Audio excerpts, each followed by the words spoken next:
Pak Harto tidak termasuk pimpinan TNI Angkatan Darat yang diperhitungkan oleh PKI. Inilah kesalahan fatal Gestapo PKI.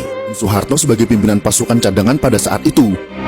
Kesalahan fatal kedua PKI adalah meremehkan sosok Soeharto. Secara militer juga tamat karena hanya jadi panglima pasukan cadangan.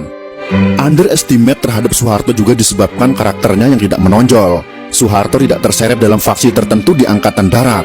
Soeharto pada saat itu tidak memiliki pasukan yang siap untuk berperang. Muncul pertanyaan, mengapa Soeharto bisa memobilisasi TNI begitu cepat dalam jumlah besar?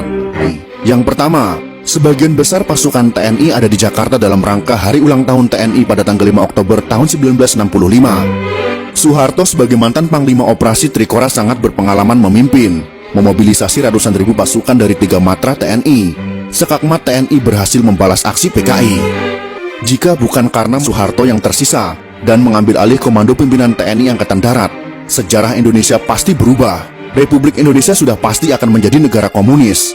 Banyak kemungkinan yang akan terjadi, dan semuanya lebih buruk. Kaum komunis sangat membenci Presiden Soeharto, karena beliaulah yang menghancurkan komunis di negara tercinta ini. Haji Muhammad Soeharto, jasanya kepada bangsa dan negara juga tidak bisa disepelekan. Akan tetapi bagi kaum komunis hal ini sangat bertolak belakang. Akibat dari dendam dan bencinya mereka, sampai sekarang Presiden kedua Republik Indonesia ini difitnah dengan masif. Dengan cara memutarbalikkan fakta sejarah, terutama bagi generasi muda yang tidak tahu menahu tentang sejarah masa lalu bangsa ini, akhirnya belajar sejarah dari sumber yang salah, yaitu bersumber dari orang-orang simpatisan atau pendukung komunisme yang sangat gencar ingin mengubah sejarah masa lalu mereka. Untuk mencegah pembodohan bangsa dari propaganda komunis, langkah TNI untuk memutar kembali film G30 SPKI itu sudah sangat tepat. Beberapa pemimpin dunia yang memuji Presiden Soeharto dalam pernyataannya. Lee Kuan Yew, mantan Perdana Menteri Singapura, juga mengatakan, Pak Harto pemimpin luar biasa. Beliau harus mendapat tempat terhormat dalam sejarah Indonesia. Sedangkan Sultan Bolkiah dari Kerajaan Brunei mengatakan,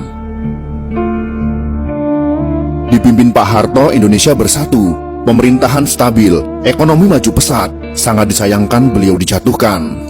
Fitnah KKN terhadap Pak Harto dan keluarga yang kemudian dituangkan dalam TAP MPR untuk memeriksa harta kekayaannya ternyata tidak terbukti. Majalah Time memfitnah Pak Harto dan keluarga dengan tuduhan punya simpanan 30 miliar dolar Amerika Serikat. Ternyata tidak terbukti sama sekali.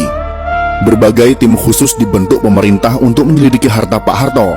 Satu pun tak menemukan rekening yang mencurigakan di perbankan asing. Silahkan cari kemana saja. Jika terbukti saya ada simpanan 1 sen saja, saya siap dihukum mati, kata Pak Harto. Semua tuduhan itu adalah fitnah.